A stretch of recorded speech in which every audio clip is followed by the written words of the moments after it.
ఇద్దరు, ఓ పక్క షర్మిల గారు, ఇంకో పక్క సునీత గారు, ఇద్దరును ఈ ఇద్దరు అన్నదమ్ములే చంపేశారు అని డైరెక్ట్గా చెప్పిన రోజు మీకు మాటలు ఏమయ్యాయి? ఆ రోజు ఎందుకు సిబిఐ ఎంక్వైరీ పెట్టలేదు? నిజంగా ఢిల్లీ వెళ్ళి ఈరోజు మీరు ధర్నా చేయడం కాదు, ఢిల్లీ వెళ్ళి సిబిఐ ఎంక్వైరీ మీ చిన్నాన్ని ఎవరు చంపారో వెయ్యగలవా? నీకు ధైర్యం దమ్ముంటే సిబిఐ ఎంక్వైరీ కోరుకోగలవా?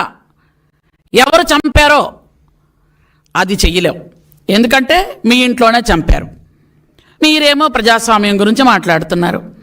ఈరోజంట ఎవరైనా కక్షపూరితంగా ఒకరికొకరు కొట్టుకుంటే అది మా మీద ఆపాదిస్తారు, కక్షపూరితంగా ఎవరెవరైనా చంపుకుంటే అది మా మీద ఆపాదిస్తారు. వెంటనే అబద్ధాలు ఆడడం మీకు వెన్నతో పెట్టిన విద్యలా ఉంది.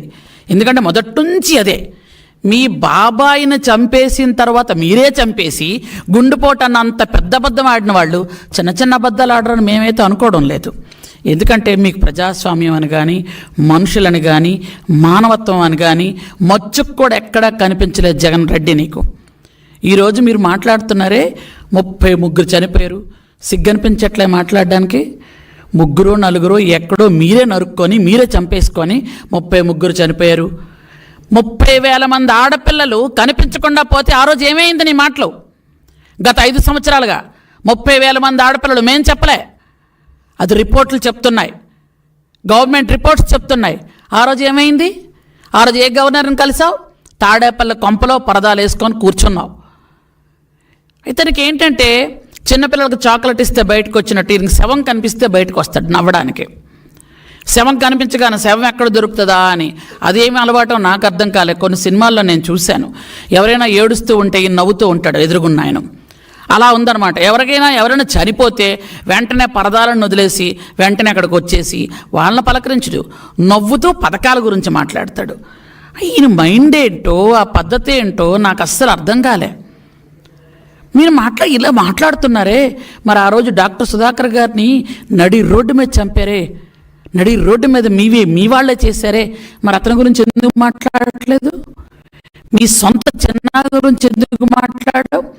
డాక్టర్స్ సుధాకర్ గారు తర్వాత డాక్టర్ అనితారాణి గారు, డాక్టర్ రచన గారు, వాళ్ళని హింసలు పెట్టారే, ఎందుకు దాని గురించి మాట్లాడరు?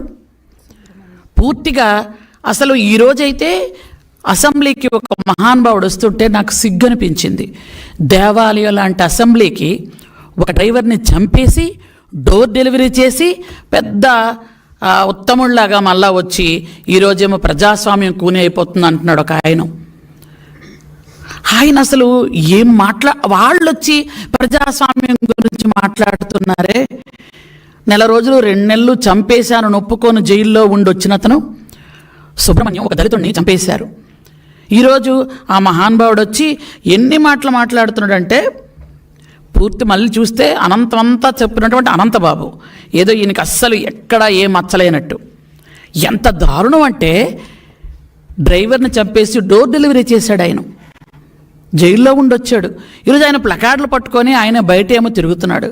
అంటే దెయ్యాలు వేదాలు వల్లించడం కాదా ఇది? ఒకరు కాదు, ఇద్దరు కాదు. యాక్చువల్గా అయితే ఓం ప్రతాప్, కోడికత్తి సీను మీకు సాయం చేయడానికి చేశాడో దేనికి తెలియదు కానీ 5 ఏళ్ళు ఉంచారు పాప మా దళిత యువకుడిని లోపల.